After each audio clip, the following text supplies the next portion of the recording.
Back with you, everyone. I managed to get the parts coated, but it wasn't completely without incident. So I'll go into that a little bit. But what the strategy for coating them basically was that I dip them halfway from each side, and then hang it from the Y branch up here and let it shed some slurry, and then use this corrugated plastic board to kind of bring up to the bottom and lean it over and take it off the hook and just let it rest on that board to shed the rest of the slurry and dry, which worked on the first part. But I probably skipped over a couple of things that I knew better about from trying to coat big parts like this before, because the first thing I can tell you about handling them is wow, these things gained a lot of weight. I mean, the patterns always do when you dip them and they're wet and even after they're dried, but especially so with these parts because they've got a lot of surface area and they're very thin walled, so they collected a lot of slurry even for the size of the part. So they were exceptionally heavy, and also my slurry coating is probably optimized to get one coat coverage with smaller parts with minimal effort.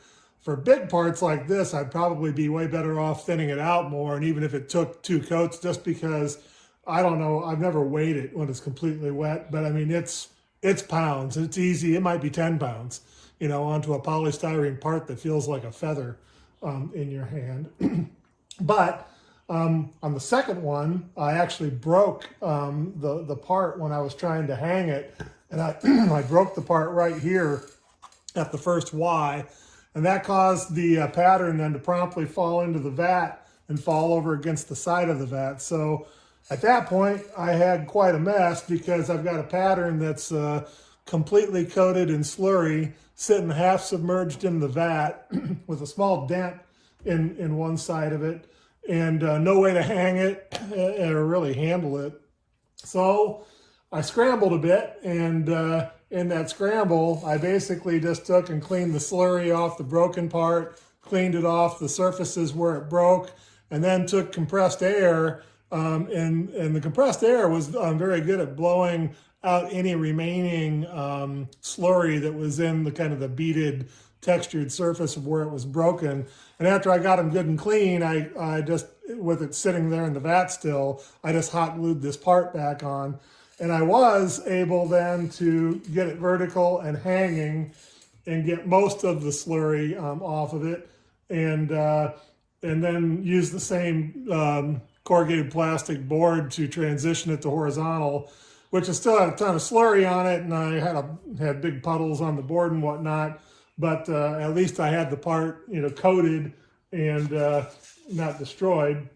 In hindsight, what I should have done is not tried to attach this piece and just attached a piece of wood here instead of this, which would have been much stronger, a little piece of particle board, and equally either down here on this end, either here or here, extended these pieces and also glued on, this piece of wood here. That would have given me 2 very sturdy points to handle it from, and also a couple of points where I could have supported it on the arms of my drying vat at an angle to allow it to be supported from 2 points and shed a lot of the slurry and become a lot lighter before I moved it.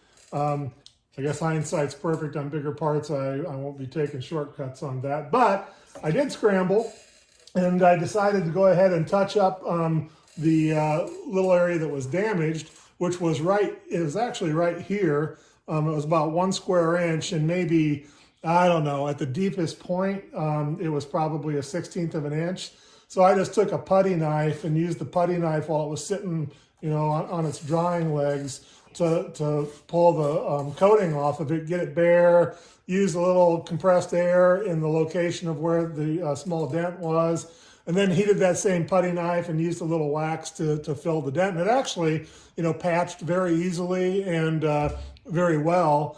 And then I just used a brush. You can probably see the difference there, in the dip versus the brushed area on that. But I don't think that'll have much bearing on whether or not the part casts well. I do hope that I've got enough cross-sectional area here in the feed system to support the rest of it. I always find myself kind of second guessing myself after I get parts coated on that. But these pieces, the outside, I set them on this board and took them outside, and the outside dried very quickly, but the inside of the part was still basically wet. So here's what I did in order to address that. Well, to meet my schedule, I decided the interior of the patterns needed a little bit of encouragement as far as the drying schedule. So I just made that little cardboard duct with a muffin fan and blocked off things the best that I could and put those scrap pieces on top there to try to get the flow out of the parts reasonably uniform. Stuffed off the backside and voila, dry parts. So having done all that, now the parts really are ready to cast.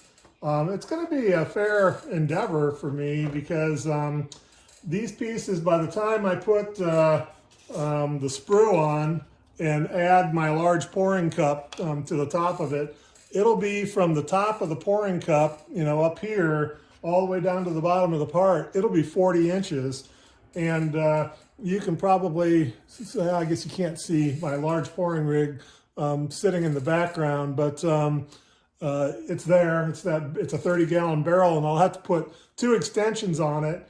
And then I'll also have to use my Gantry crane, my large furnace, and A60 crucible in order to pour it. So it takes a fair amount of effort, and that's going to have to be done, you know, for each half of the part. And I got to say, I mean, it's not without risk of fail because the walls are so thin, and you know, anytime you get big parts like this, I think the price of poker just goes up pretty dramatically on that. But hopefully, you know, I'll start saying the Lost Foam credo now about words of doubt and this never going to work, and hopefully only to be pleasantly surprised when I'm able to get it to fill. But yeah, it was a bit of a scramble, but I think at least the parts, if I don't have success, it's not going to be because the parts at this point at least aren't prepped for it. Hopefully I spent enough time here on the gating that I'll be able to feed the part and maintain a continuous pour when I attempt to do so. But we'll see. Hopefully the next episode we can be talking about successful castings. Thanks for watching. Take care.